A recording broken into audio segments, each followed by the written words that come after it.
Yes, sir. Thank you for giving me the opportunity to speak on this very important bill. I want to first bring on record, Honorable Speaker, the track record of my party, the Biju Janata Dal, my leader Naveen Patnaik, who has stood like a rock with every government, irrespective of which shade of government is in position of power. We have stood with the government of the day in terms of national security, in always strengthening the hands of the government. We have stood shoulder to shoulder, hand in hand with the government.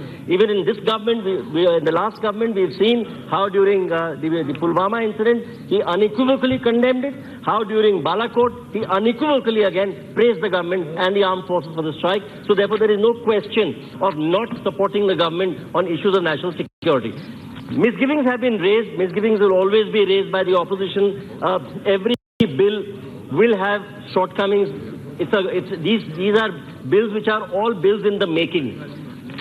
Creases need to be ironed out over a period of time, and I think what the government is doing is ironing out some of the creases. This will continue. I have a few constructive suggestions to make. I think the government will take this in the right spirit, because while there are misgivings which are for the sake of misgivings, there are also issues which the government of the day always needs to look at. Number one, the issue of center-state relations and the issue of federalism. We are completely one with the government on cooperative federalism, no question about it. Now, I feel that the issue with the NIA is that there should be a better coordination with the states, and all-inclusive structure is needed at the national level, which with the cooperation of the states through the multi-agency centers and the joint task forces or any other new mechanism can be designed for this purpose, works as a permanent institutionalized setup rather than a case-to-case basis. This whole case-to-case basis then makes it very subjective. So have an institutionalized setup. That's number one. Number two, the scheduled offenses. There are many more scheduled offenses, I think, which should be included. The government has done a good job in making it as expansive as possible, but there are many more scheduled offenses: espionage, money laundering, drug trafficking, organized crime, hijacking, assassination attempts on the lives of major political leaders, crime relating to acquisition of radioactive and poisonous substances, bioterrorism, narco-terrorism. I believe all these should be included in the ambit, and many more. So these are very, very dangerous offences in these times, in these very difficult times we live in. Government must think of this. Now, the very important issue, Madam Chairperson, is the issue of prevention and not just investigation and prosecution. That's very important. You know, Section 3(2) of the Act says the NIA has the power to investigate throughout India any offences listed in the attached schedule. Now, however, the NIA, it's not clear as to what preventive powers it has.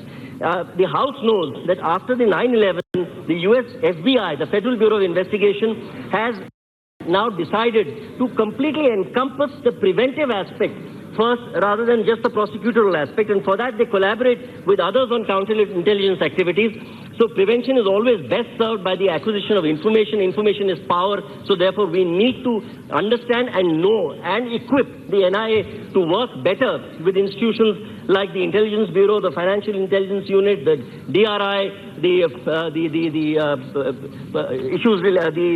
institutions relating to money laundering, PMLA, etc. So all these need to coordinate very well in order to ensure that investigation and intelligence gathering is very quickened in order to ensure that they are equipped to prevent rather than merely prosecute. Number four, delay is unfortunately institutionalized in this entire setup by saying that the Section 6(2) of the Act says that once the state government receives a report on a scheduled offence, it shall forward the report to the central government as expeditiously as possible. Now, this is very, very subjective.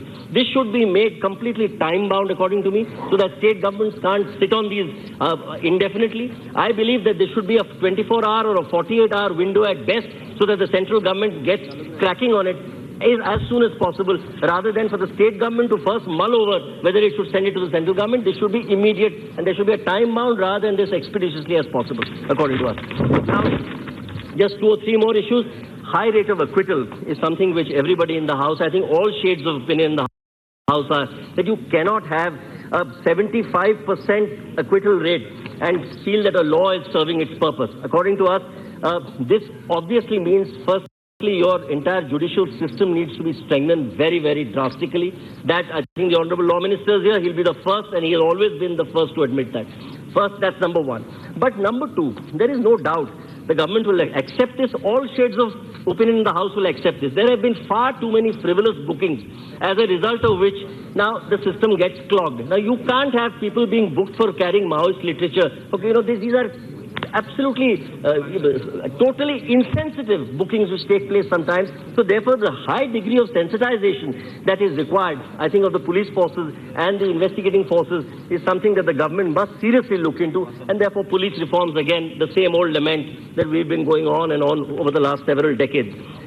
Lastly, one misgiving which has been raised in this House, it has some substance in my opinion, that the disproportionate incarceration of a particular segment. There normally we're talking about minorities, Dalits and tribals. Now, there is no question that minorities, which is predominantly the Muslim community, Dalits and tribals, they constitute 53% of the prison population, while being only 39% of the population. Now, this is a problem. The problem, according to me, is not because of selective targeting. The problem really is because they are economically and socially underprivileged. That's the reason. Because otherwise, I have here the list of the court judgments which have really looked at the problem of mistrials or the problem of misprosecutions.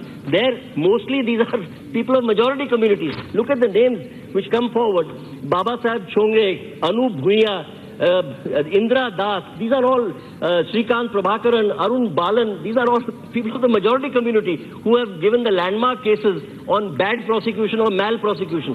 So therefore, it's not as if it's the minorities alone who are being targeted, but there is no doubt that in order to ensure that minorities do not continue to suffer, Dalits do not continue to suffer, that the tribals do not continue to suffer incarceration needlessly, we need to ensure that the prosecutorial system becomes more sensitive, and we also need to ensure that the judicial system needs to be more invigorated. Lastly, I believe that the time period that is given to the police under this, the NIA under this, of 180 days to file a charge sheet, this really calls for lazy investigation. That's the problem. This must be reduced, according to us. It should be brought down to maybe 90 days, because otherwise the lure of putting a person in jail and then of seeing that you have a happy period of 180 days in which you can happily go about investigating and filing a charge sheet, this makes it lazy investigation, lazy prosecution, and therefore laziness all around, and therefore needless incarceration. So I believe that these are some of the issues which I think needed to be flagged. I think the Honorable Law Minister is not only an eminent senior advocate, he's also a very enlightened citizen. So therefore, he'll be the first to understand that many of these issues we flagged in the right spirit. The government is doing a splendid job, I think, and that's the reason they have got, in all fairness, the kind of majority they've got is because a large chunk of people in this country felt that this government is giving them more safety. There's no question, I have to admit that on the floor of the House, that they feel that the government is giving them more security and safety than other governments have in the past, and as a result of which you yourself, Honorable Chairperson, kept saying that the 303 figure is really a significant benchmark because of that. Good luck, but let the government therefore look at many of these issues which needed to be flagged. Thank you again very, very much.